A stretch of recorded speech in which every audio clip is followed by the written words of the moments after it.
Good afternoon, and welcome to Jumpstart's monthly webinar series. Today with John Quinci on unlocking the R&D tax credit for innovative startups. I'm Lauren Smith-Petta, and I serve as Jumpstart's Senior Director of Education, overseeing to some degree or another all of Jumpstart's educational programming. Jumpstart strives to provide you with access to the knowledge and resources you need to make your small business or tech startup bigger and better. Visit our website to explore some of our other educational opportunities for small businesses and tech companies.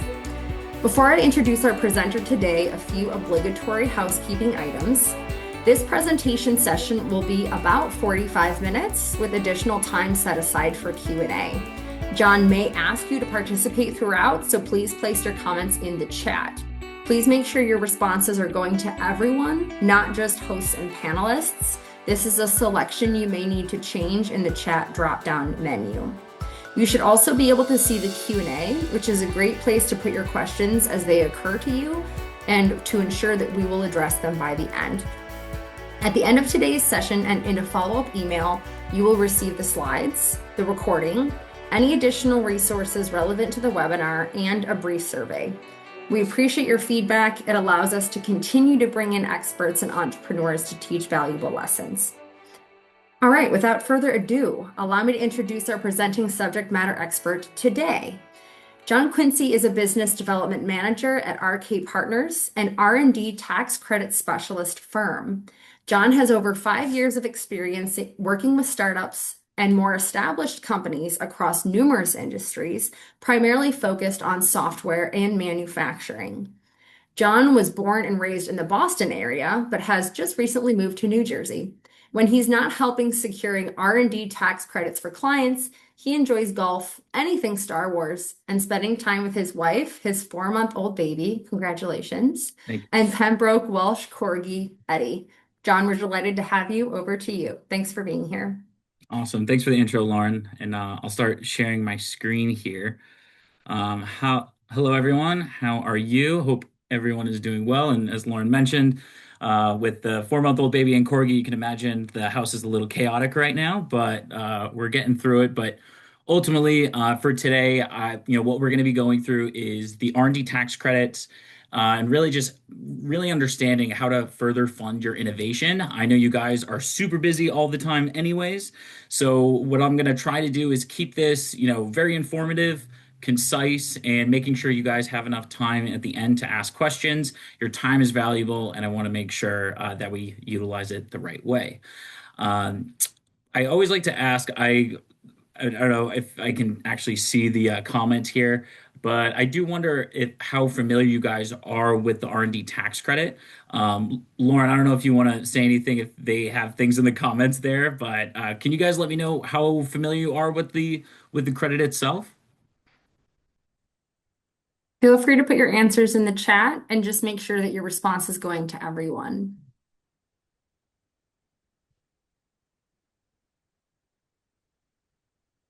So we have not at all. We have historical knowledge in our company, but it's new to me.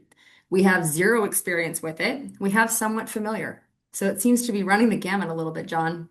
Perfect. Now, this is exciting because that means I get to teach you guys something new, which is always exciting. And I'm sure for those that are somewhat familiar with it, you'll see a lot of things that, they sound familiar, but ultimately having a lot more details to it. So first thing is what we'll go through today is, what are the R&D tax credits? What are we as a company at RK Partners? What types of activities usually qualify within the software and manufacturing industries? How does the benefit actually work? Because there's actually 2 different subsets of the credit that you can utilize. In addition to that, with the big beautiful bill that passed last year, since many of you are new to the credit, this might not be as applicable, but I always just like to educate you on basically some changes that have happened recently. And then the last 2 parts here is, where do companies usually miss out on the benefit? And how could RK Partners potentially help you? So we'll go through that today. And if you have any questions, please throw them in the chat. We're going to save the Q&A towards the end to make sure we're able to answer them, with all undivided attention. Okay, so what are the R&D tax credits? So it's a federal incentive that allows companies to get 10% of qualifying costs back toward that's going towards the R&D that they're doing. So there's also a 3-year look back period. So if you haven't, filed your 2025 tax returns yet, essentially what that means is that you'd be able to look at R&D from 22, 23, 24, and of course 2025 because that tax year just ended. The way it works, or the reason why it was actually created, was back in the 80s. They wanted to incentivize companies to continually innovate within the US and, of course, help the overall country's GDP. Back in 2015, they actually made it permanent within the tax code. So the credit is here to stay. And, ultimately, a lot of companies are utilizing this to help further their innovation for future years. The way it's calculated, it's taken from your wages, any contractor costs, materials, or supply costs that you have. In addition to that, other software costs, like for example, like cloud computing costs, you're paying a certain amount of money per month for your sandbox environment. All these costs would actually contribute towards the qualified research expenditures or expenses. You may see that phrase popped up throughout the presentation. Now, the credit itself, it has the ability to offset your future income tax liability or get a reimbursement for previous years that you have already paid taxes. In addition to that, there's a thing called the payroll tax credit, which I definitely want to make sure we go into more detail today. And that's more designed for small to mid-sized businesses, such as many of yourselves, and a great tax strategy that a lot are utilizing today. So to begin, I wanted to make sure we establish the difference between the traditional R&D tax credit and the payroll or the SMB credit itself. So the similarities between the two is that they're calculated the same way. So the wages, the contractor costs, all of those are going to be the same. They do offset some form of tax. They both have the ability to carry forward unused credits. And obviously, in order to qualify, you have to have those qualified R&D activities. So for the traditional credit, so this has been the one that's been around for, since the 80s, as I mentioned. And what this does, it offsets your income tax liability. You have that ability to look back up to 3 tax years, so you can amend those years and basically receive that money back if you've already paid taxes on those years. If you haven't paid taxes on those years, the credit would actually you'd still receive the credit, and that will go towards the future income tax liability.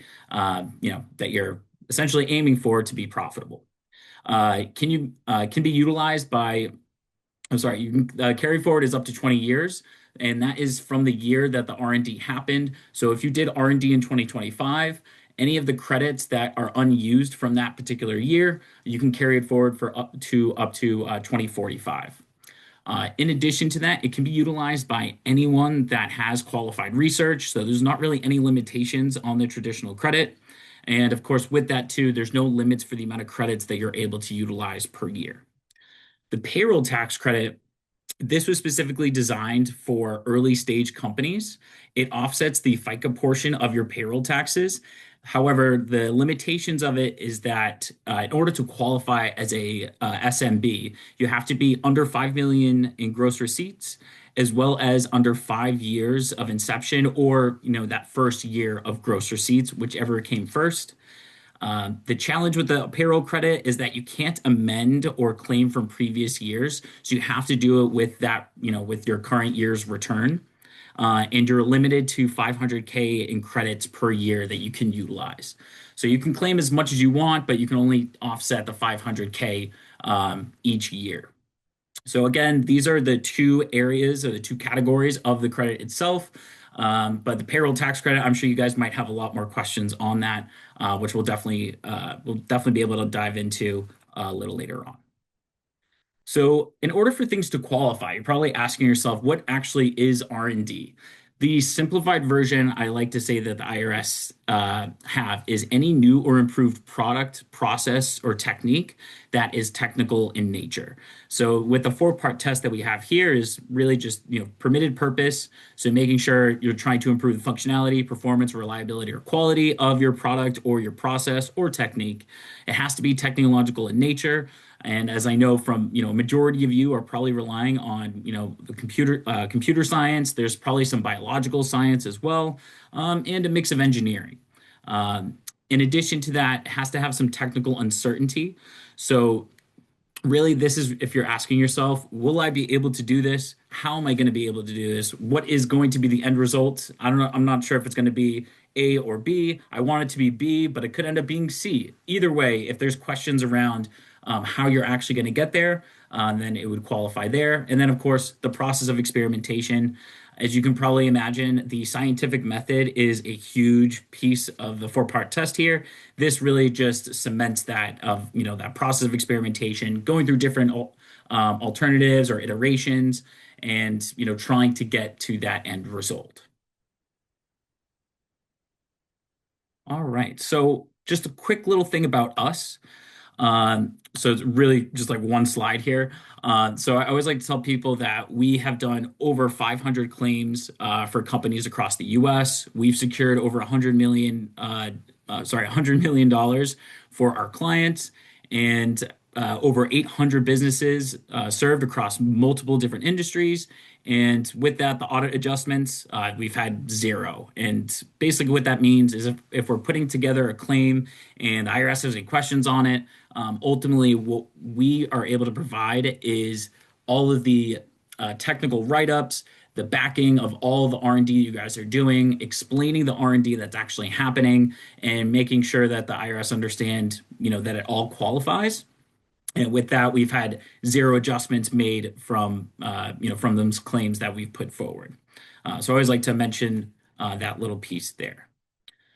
All right, so you guys are probably wondering what activities actually qualify within software and manufacturing.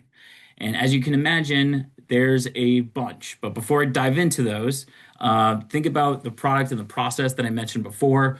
So questions to ask yourself: have you created something new?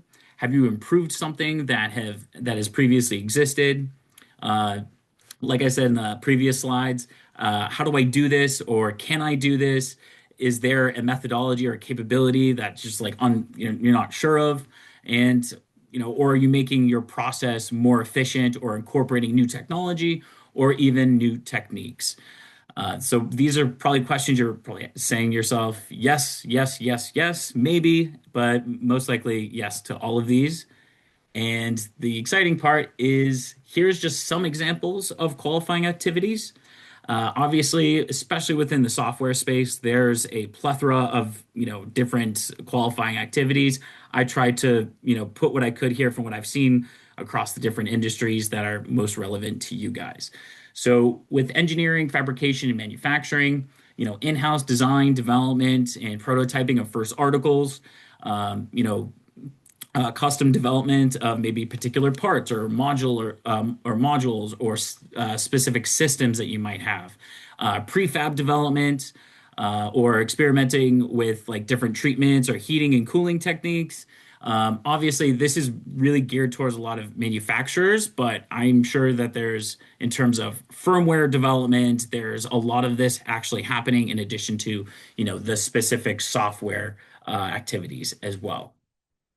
So going to the other two here, so just overall software development, designing more efficient data structures, novel AI or ML models, building LLMs, patent costs, which I'm sure can get really expensive, especially in the space that you guys are in. Creating new distributed system architectures, API, SDK development, platform development, A/B testing, ship fast. All of these things, I'm sure you guys have done either yesterday or, throughout your time at, in your role.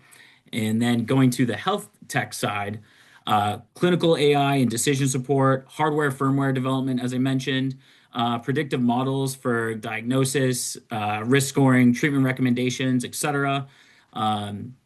Development of SAMD, diagnostic or therapeutic software. I can list out everything else here, but I'm sure you guys can take a look at those.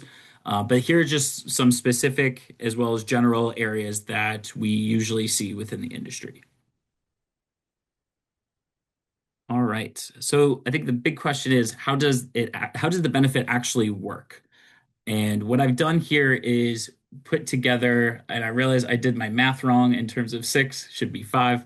But either way, this is just a small example of a software client that we've worked with. Obviously, with the payroll credit, I don't have it geared towards this one, but I'd be happy to answer that question. Explain how that works towards the end. But for this one, we have two co-founders, three developers, and a contracted developer. So you have that person as a 1099 with the total qualifying wages of 1 million a year. We basically estimated that they spent at least 70% of their time on those activities that I mentioned in the previous slide. So with that, we were able to take 700,000 towards our qualified research expenses. In addition to that, we have the 1099 who's getting paid $100,000 as well as the cloud computing costs in that given year. So with the 1099, they got paid $100,000. With the 1099s, we're able to account 65% of those costs, and then obviously a percentage of that going towards R&D. Because in this particular situation, the contractor was doing solely research and development as a contractor, we were able to include 100% of that 65%. So that means we were able to have 65,000 go towards those QREs, and then with the cloud computing costs, they spent about $5,000 in that given year. Typically, cloud computing cost isn't going to be, it's not going to bear as much weight as the wages or the 1099s, but it can definitely make a difference depending on what you're doing. Now, to go to the total benefit, if we had the W-2s, 70%, the QREs being 700,000, the 1099s QREs being 65,000, and then the cloud computing cost being 5,000, the total QREs came to about 770K per year, which means that 10% of that we'd be able to apportion towards the credit. So they were able to get $77,000 in R&D tax credit each year. Now, obviously, we're just doing a high level estimate here, but with that 3-year look back period plus the current year, they were able to receive about 308,000 in total benefit. And this was able to directly offset their income tax liability dollar for dollar. And I think if I remember correctly, they still had some left over that they were able to carry forward for, I think it was like 2 years afterwards, but they continue to innovate and obviously build up their credit year over year. I would say if you have any questions on this, please make sure you put them in the chat. I usually get a lot of questions around here for different scenarios. But without further ado, I'll go to the next slide. So I'll briefly touch on this. So with the Big Beautiful Bill, what that did before the Big Beautiful Bill, between 2022 and 2024, when people were claiming the R&D tax credit, they had to amortize the R&D expenses over a 5-year schedule. And with that, it obviously caused a little issues because they weren't able to expense those right away. However, since the Big Beautiful Bill was passed, they actually changed Section 174. So now it's Section 174A. And now companies do not have to amortize over a 5-year schedule. They can actually expense everything immediately, which is a huge benefit to you in terms of how your balance sheet looks and how you have to, plan for the next few years. This, you can just immediately benefit from it.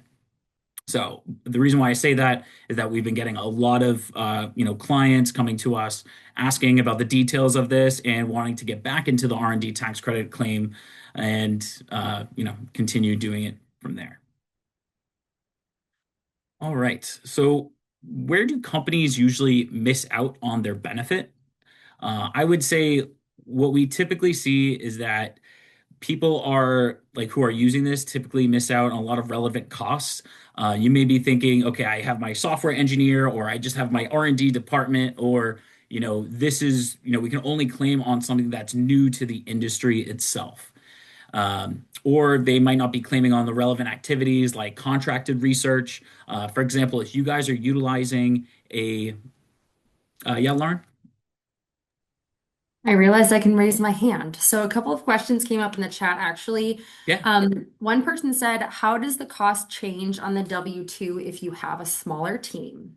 hmm Perfect. So with that, I guess the only difference, the only reason, the only thing that would change is the dollar amount and the credits you usually get, you get in conjunction with that. So for example, if your team was smaller, let's say you had a payroll of, 200K and they still spent, 70% of their time throughout the year doing R&D related activities, then you take 70% of that 200K and then 10% of that, and that's the estimate credit you would get for that payroll. I hope that answered the question.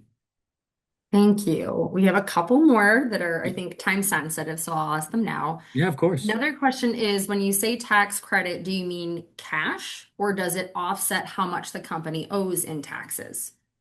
Ooh, great question. So it would be the latter. So it's how much they actually owe in taxes. However, if you have paid income tax, like let's just say you paid income tax last year and we take advantage of the credit. So with that look back period, any of the taxes that the credit offsets, technically those taxes would be overpaid with the credit involved within there. You'd receive that back as a cash refund, and you get that in the form of a check.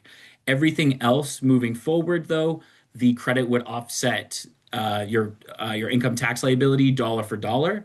So that would be below the line after you've gone through the expenses and everything like that. Great. That makes a lot of sense. The last question for the moment is for a sub S, taxes are folded into personal tax. Does the Mhm. tax credit apply on the personal tax return? Yes, that is a great question, and I'm actually upset that I didn't include it within the presentation.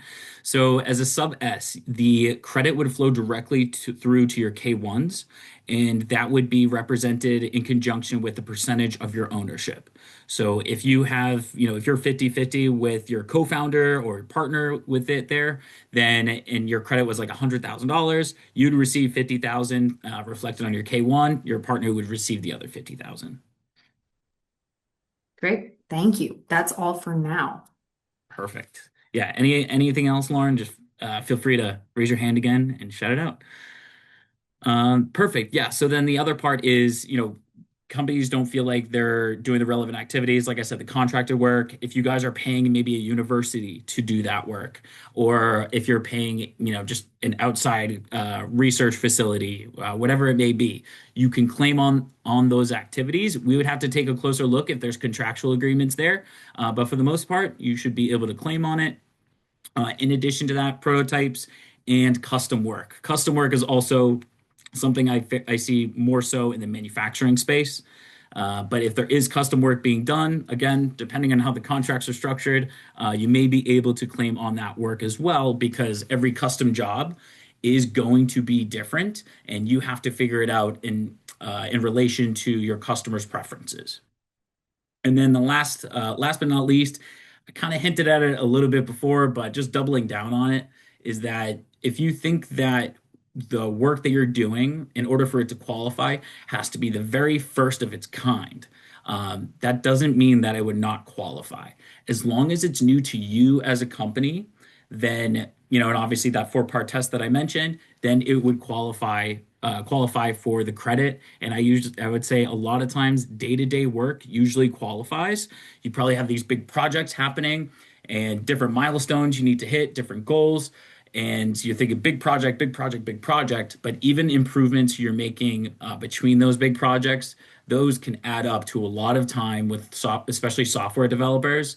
And I always like to mention, if you have a developer or even usually a founder, they're spending so much time doing their own development. If you have someone that's spending at least 80% of their time throughout the year on R&D related activities, there's a rule called the substantially all rule, which means you can claim on 100% of their salary. Because the way the IRS look at it, if you're spending 80% of your time throughout the year, the other 20% is probably documentation and admin and just the other clerical things that you need to do. John, we have a couple more follow-up questions Yeah. on this note. So, A follow-up on the sub S question. Sub S again, what if company has a loss, so no business taxes due, but taxable personal income? We would have to there's a great question. So we would have to take a closer look at that. I have a feeling of probably a lot of your costs and maybe some distributions you might be having are tied to that business. So with that personal income tax that you have, we may be able to offset it. We would just have to take a closer look at where they're stemming from. Great. And then another question in the chat is, what if a team started R&D in year 2025 with zero revenue? Yep. So then that means you're actually at a perfect time. My follow-up question would be, when do you typically file?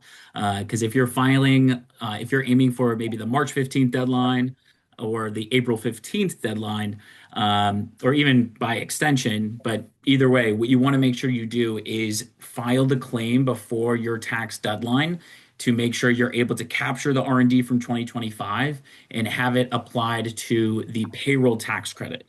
Once you pass your tax deadline, you can extend it obviously, but if you want to keep it timely, once you pass that and you file your return without the payroll credit, you'll lose the opportunity to take advantage of the payroll tax credit because you can't amend with it. You would have to work with the traditional R&D tax credit that would offset your income tax liability. But I understand if you're not profitable yet, you'd want to make sure you're taking advantage of the payroll credit. So it may sound a little complicated there, but I hope that made sense. Yeah, they responded they're filing this week. You're filing this week. Okay. I would say if you wanted to extend it, you could definitely take advantage of the payroll credit. But if anything, what we can work on, you can still take advantage of the traditional income tax credit. But obviously, that would just have to be carried forward for when you're receiving that first income tax liability. Great, thank you. And Mhm. then one more question, and then I will let you commence. Yeah. Matthew said, perhaps you mentioned already, but the question of the moment, if I am using an AI product to help with my R&D, is the cost of this allowable? That is actually, I think, the third time I've got that question in the past couple months. It would all depend on how much you're actually doing. We've gotten ones where you're just asking a question on GPT, and that really wouldn't qualify. I would say if the work that you're doing within the AI program is going back to that four-part test where there's the technical uncertainty. It's, like I said, it's tied to the hard sciences. You may be paying a specific subscription for that each month. We would be able to claim on those activities. We just have to take a closer look of what R&D is actually taking place.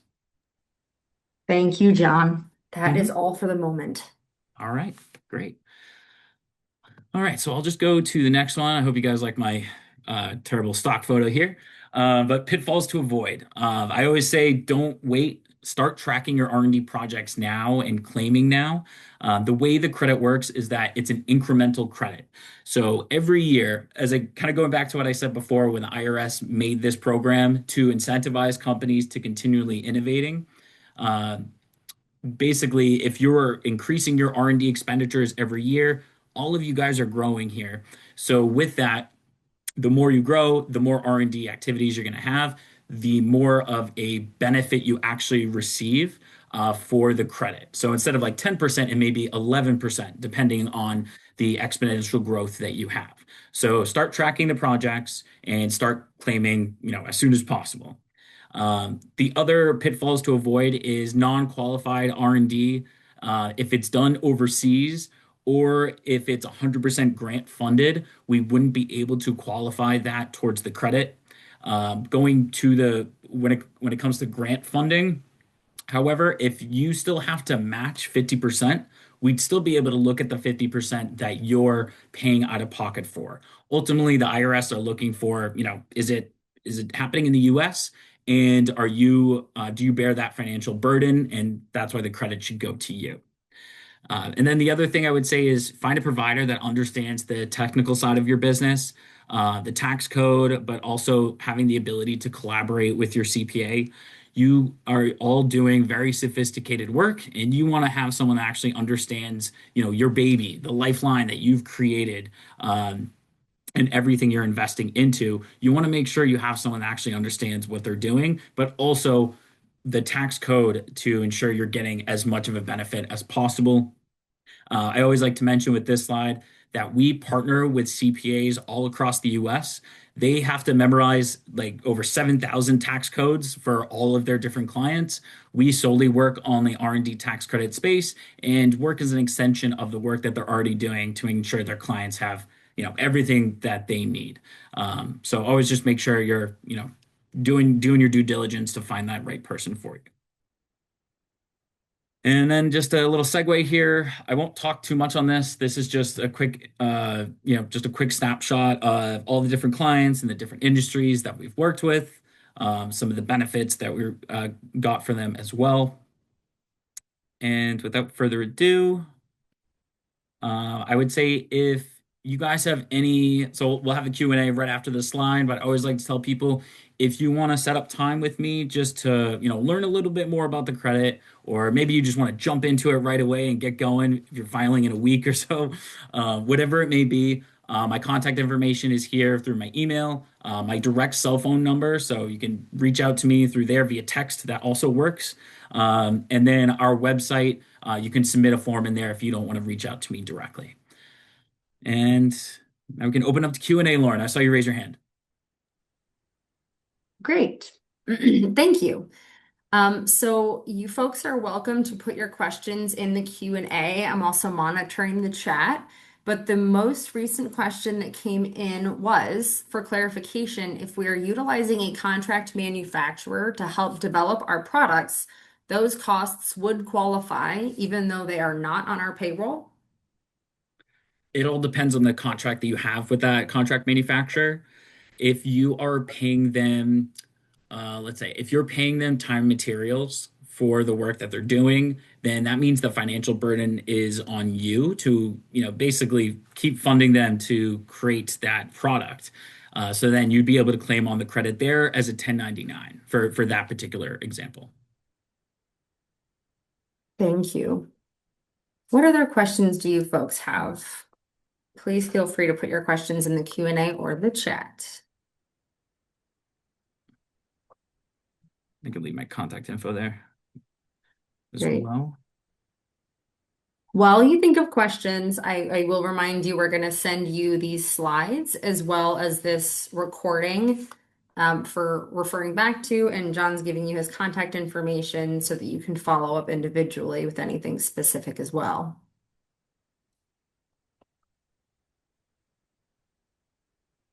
Okay, a question that came in is, what's the best time to partner with CPA or tax partners for a very new team? Ooh, I would say right from the beginning. I think most companies, especially in early stage, they want to make sure they have the payroll provider, all these things established. I would say try to do that, early and often. And if you need a CPA recommendation, I have a bunch of partners that I can recommend you to as well. But I would say start early. That way you just set your foundation so then you don't have to worry about that while it's already going in the background. You can focus on what you need to do at hand. Thank you. Another question is, then expenditures paid by SBIR grants don't qualify. What about expenditures from venture or angel funding? Yes, that would still qualify. Because ultimately they still have a stake in what you're doing. It's not necessarily a grant where it's like, this federally, it's not this federal program that's providing those funds. The reason why grants wouldn't qualify if it's 100% funded is because they consider it double dipping because you're still getting money from, an agency. For the investors, that's still capital that you have to work with, and that's still something that basically, yes, you'd be able to claim on it. Great, thank you. What other questions, folks? A minute. A question that came through is there a startup age limit to claim the R&D tax credits? So like I said, with the payroll tax credit and the traditional credit, so for the payroll tax credit, that one has a 5 year limitation or a $5 million gross receipt limitation. So if you're within that 5 year mark, then you'd be able to claim on that. For the traditional R&D tax credit, you can claim it at any time. I would say one big strategy that we've done with a lot of startups is the first couple years they're claiming for the payroll tax credit solely because they have no income tax liability. And then as they've progressed, they try to max out their payroll tax liability, the payroll tax credit to that 500K. And then they had some left over that we apportioned towards the traditional R&D tax credit. So then as they phased out of that 5 year age, they already had their payroll tax credits like basically front loaded and continue taking advantage of, and then the income tax offset for future as they were starting to have to pay income taxes. So I hope that answered your question, but I would say the 5 year limit for the payroll tax credit, and then for the income tax credit, there's no limitations there. Great. Since we're doing so well on time, you folks are welcome to ask specific questions, and then you can follow up with John individually later on. A follow-up question is, what's your approach of auditing research activities for software development, and how long does it take for you to do so? Yep. So for us to do it, I mean, so the amount of time that you would be spending on this altogether, we try to limit it because we know you have other things to do. So I would say 3 to 4 hours total. I would say with software, usually it's a lot less than that because most of what you're doing is pretty straightforward. But for us to get it all turned around, we can get it done usually between 3 and 4 weeks, but we've been able to do it within 2 weeks if necessary. Great, thank you. Another question that came through is, if a company is reincorporated, does that restart the timeline? Ooh, good question. Um, we would have to take a closer look of what the new structure is. You may have like maybe a shortened tax year, or if it's a completely new company. Um, Again, we'd have to take a closer look in terms of ownership as well. There may be some complications there. But if it is a complete reorganization, then we may be able to look at it as like a year zero to take advantage of the payroll tax liability. But again, we'd have to take a closer look at the specifics behind it. Great, thank you. What other questions, folks? You've got John on the line.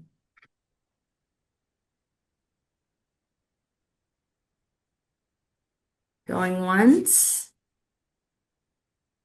going twice. Up, there it is. What were the mistakes you've made? And if you could go back, what would you do differently?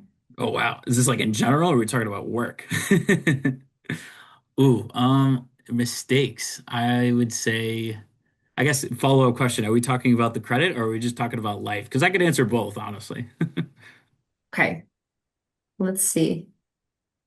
Credit and life, two Oh, exclamation points. love it. Okay. I would say I think something I'm actually continually trying to improve on, but things I would have done differently with the credit itself is having conversations where I'm simplifying it a lot easier to people and explaining it because tax is not the most fun thing. But the reason why I love my job is I get to talk to people that are doing some really cool, innovative things and focus more on the activities as opposed to the tax code itself. That I always feel like helps the conversations a lot more. Personal wise, that is an even tougher question. I would say. I would say do a lot more things before you have a baby because my time's a little limited right now. And so if your friends ask you to do something, just say, I mean, depends on what they want you to do, but for the most part, say yes. Go hang out with them, make fun stories, do all that. That may be the best life advice I have that's relevant to me right now. Very timely, very timely. Okay, so we have another question. If a company has engaged in laboratory R&D leading towards commercialization, and the R&D was conducted domestically, but the commercialization, development, and research is occurring simultaneously domestically and internationally, how does one determine where the R&D credit can be applied? Great question. So we would have to take a look at so when we're going through the R&D claim, we would need to take a look at W-2s, general ledgers, and between those two, that's where we're able to identify what is actually being paid domestically, what is done overseas. We would have to ask you specifically of, if you have, let's say you have one person that they spent maybe some of their time in the US and then they helped with that commercialization in Europe, for example. We would have to figure out how their time was divvied up, what was domestic versus overseas. But we would have to take a look at essentially where does, like at the end of the day, as everyone says, follow the money, and where that is going, but more so where the activities are taking place. So we'll be able to figure out, the minute details like that and figure out what we can claim on and what we can't due to, those circumstances. Great. Different persons, question along the same lines Mhm. is if we are utilizing an international contract manufacturer to help develop our product, can some of those costs qualify? I would say the short answer would be no. We could take a look at some of the specifics that are, whether their location is in the US, but if it's just overseas, I would say probably not. Thank you. What other questions, folks?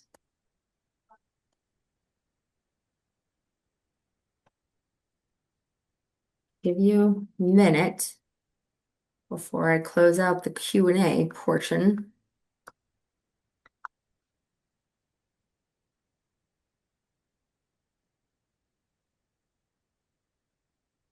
Okay, well, as you can see, John has his contact information up on the slide for you. This, this always happens. I start to wrap up and then there's a great question. Um, are there any more than those three tax documents? Yeah, so it would be like I said, so it would be W-2s, general ledger, previous tax returns, and then what else? Like I said, if you do have contracts, we might have to take a look at the contractual agreements. Oh, and then the P&Ls, which are usually wrapped up into the general ledger, but we try to get as specific as possible. But I would say those four key documents, though, those would be what we need to do it. And people can provide us with for example, we can reach out to the CPA where they just send us everything, or we can reach out to, yourself where you just send us everything. It all depends. Sometimes you can do it piecemeal, but ultimately, when you're sending all of that over, we have a secure Dropbox link that you throw everything into to make sure everything is secure there. Tremendous. Any other questions? We do have time. You're getting thank you messages already, John. Oh, thanks, guys. And I try to keep this. I think the time frame is actually working really well here. But thanks for having me. Yeah, I was going to mention at the beginning of our conversation, John specifically mentioned he knows how busy you all are and he wanted to make this a tight turnaround, which he delivered on. So thank you so much, John. This was action-packed and quick and dirty, and they can reach out to you, it sounds like, anytime and follow up with more specificity. So we really, really appreciate you coming today in light of how busy you are with your personal life and your work life. So thank you so much for coming by. Please do reach out to John. You can see he's a wealth of knowledge, and this can make a significant difference in your businesses. So wrapping up here, we always have more webinars coming up the third Wednesday of every month. Our next webinar is March 18th, and it's on the qualities resilient entrepreneurs need in disruptive times. You can register at jumpstartinc.org/events, the same way you registered for this one, and other Jumpstart and partner events at jumpstartinc.org/events. At the end of today's session and in the follow-up email, you'll receive a brief survey. We appreciate your feedback. It allows us to continue to bring in experts and entrepreneurs to teach valuable lessons. Thank you for joining us. Thank you so much, John. I hope everybody learned as much as I did, and I wish everyone a wonderful afternoon. Thanks, everybody. Thanks, Lauren. Thanks, everyone.